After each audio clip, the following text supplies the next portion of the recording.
بسم اللہ الرحمن الرحیم۔ السلام علیکم۔ بدعت کیا ہے؟ قرآن مجید فرقان حمید میں آتا ہے، بسم اللہ الرحمن الرحیم، الیوم اکملت لکم دینکم، اور آج ہم نے تمہارے دین کو تمہارے لیے مکمل کر دیا اور اپنی نعمت کو تم پر تمام کر دیا۔ یعنی دین وہ ہے جتنا نبی کریم صلی اللہ علیہ وآلہ وسلم نے تعلیم فرمایا، اس سے زیادہ نہیں ہے۔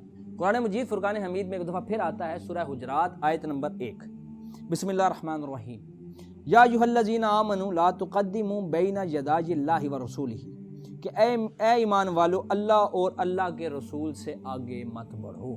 یعنی جتنا وہ دیں، جتنا وہ بتائیں اتنا کرو، اور جس بات سے روکے اس سے رک جاؤ۔ جیسے سورہ حشر کی آیت نمبر 7 میں آتا ہے، جتنا نبی پاک تمہیں عطا کریں اتنا لے لو، اور جس سے روکیں اس سے رک جاؤ۔ یعنی یہی تو دین ہے کہ جو نبی پاک تعلیم فرمائیں گے وہ کریں گے، جو تعلیم نہیں فرمائیں گے وہ نہیں کریں گے۔ صحیح بخاری میں بی بی عائشہ سے روایت ہے کہ نبی کریم صلی اللہ علیہ وآلہ وسلم نے فرمایا کہ جس نے ہمارے دین میں کوئی ایسی چیز ایجاد کی جو اس میں نہیں تھی تو وہ رد ہے۔ اسی طرح سنن نسائی میں حدیث ہے کہ نبی کریم صلی اللہ علیہ وآلہ وسلم نے فرمایا کہ حمد و صلوات کے بعد سب سے بہترین بات اللہ کی کتاب، اور سب سے بہترین راستہ نبی کریم صلی اللہ علیہ وآلہ وسلم کا راستہ ہے، اور دین میں برے کام وہ ہیں جو نئے ایجاد کر لیے جائیں۔ ہر نیا ایجاد کردہ کام بدعت ہے اور ہر بدعت گمراہی ہے۔ اب ان حدیث کی روشنی میں یہ بات ثابت ہوئی کہ دو الفاظ ایسے ہیں کہ جن کے مطالب اور مفہوم سمجھنا بہت ضروری ہے، اور انہی کے مطالب اور مفہوم کو سمجھنے کے لیے ہم نے آج کی نشست کا انعقاد کیا۔ ایک لفظ ہے بدعت اور دوسرا لفظ ہے محدثات۔ بدعت کا جو مادہ ہے وہ ہے بے دال عین، بدعا۔ اس کا مطلب ہوتا ہے کوئی ایسی چیز ایجاد کرنا جس کا پہلے کبھی کوئی وجود نہ ہو، جیسے بدیع السماوات والارض، کہ اللہ نے آسمان اور زمین کو پیدا کیا بغیر کسی شے کے، بغیر کسی مادہ کے۔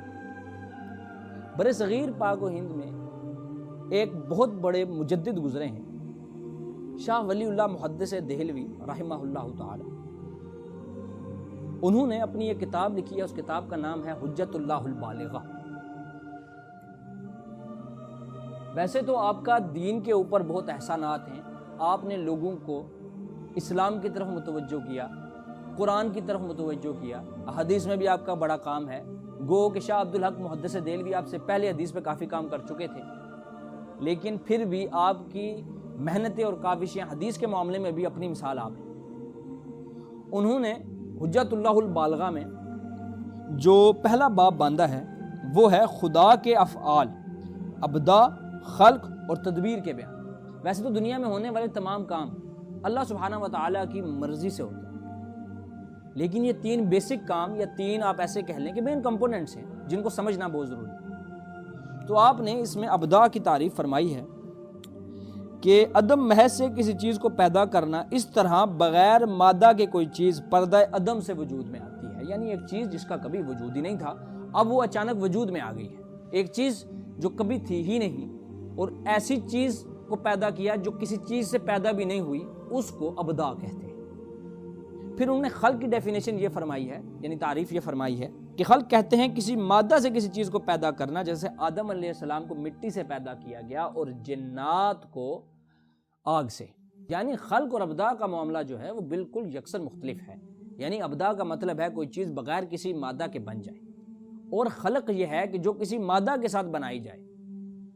یعنی بدعت یہ ہوئی جیسے ایک چیز کا تصور پہلے موجود ہی نہیں تھا، تو انسان نے گھر بیٹھے بیٹھے اس کو گھڑ لیا، تو یہ ابدا کے حکم میں داخل ہے، یعنی اپنے معنی، مفہوم اور تعریف کے ساتھ۔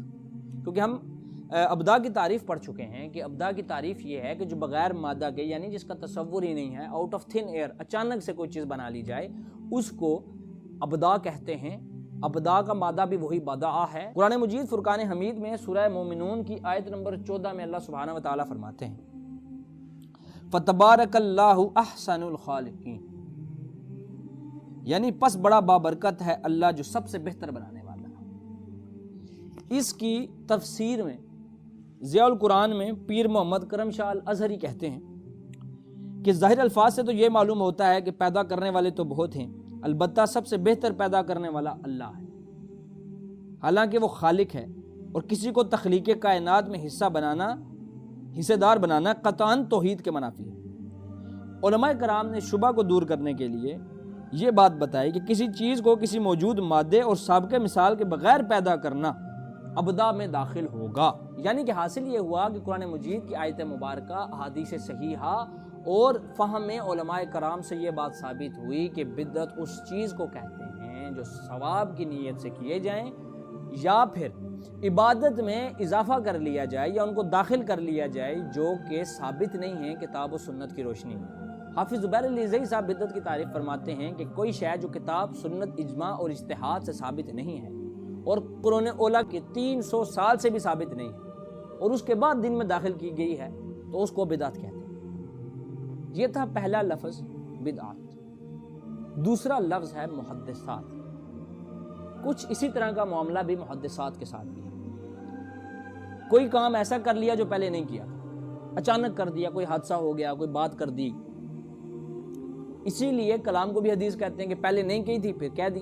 یعنی ایک بندے کو ایک حدیث نہیں معلوم تھی، نبی کریم صلی اللہ علیہ وسلم کی ایک بات، ایک فعل، ایک قول نہیں معلوم تھا، تو آپ نے اس کو بتا دیا جو پہلے سے سرے سے اس کو معلوم ہی نہیں تھا، تو آپ نے اس کو بتا دیا، تو اس کو حدیث اسی لیے کہتے ہیں۔ اب ذرا غور کریں، ہم نے سمجھ لیا کہ بدعت کیا ہے۔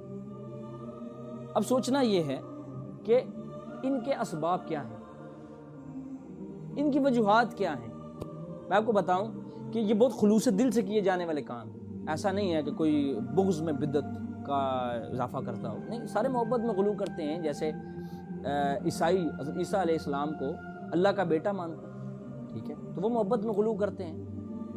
تو جو لوگ بھی دین میں چاہے محبت سے کریں یا کسی طرح بھی کریں، دین میں کسی طرح کا بھی ایڈیشن ہو، جو تعلیم نبی کریم صلی اللہ علیہ وسلم نے نہیں فرمائی ہے، وہ بدعت ہے۔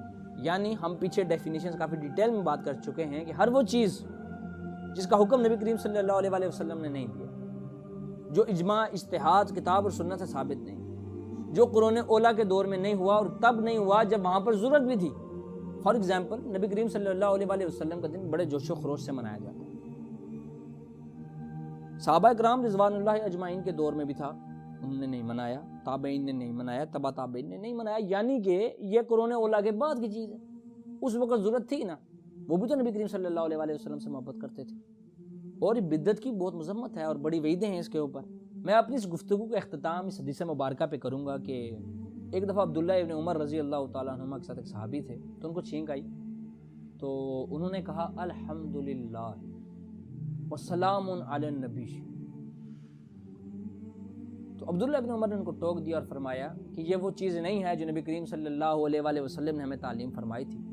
نبی کریم نے ہمیں فرمایا تھا کہ جب تمہیں چھینک آئے تو پڑھو الحمدللہ علی کل حال، کہ میں ہر حال میں اللہ کی تعریف بیان کرتا ہوں۔ تو اب یا تو یہ لوگ نبی کریم صلی اللہ علیہ وسلم کے صحابہ سے زیادہ نبی کریم سے محبت کرتے ہیں اور اس خلو میں جا بیٹھے کہ بدعت کو بدعت ماننے کو تیار نہیں ہے، بدعت کی تقسیم کر دی ہے جال حق کے اندر۔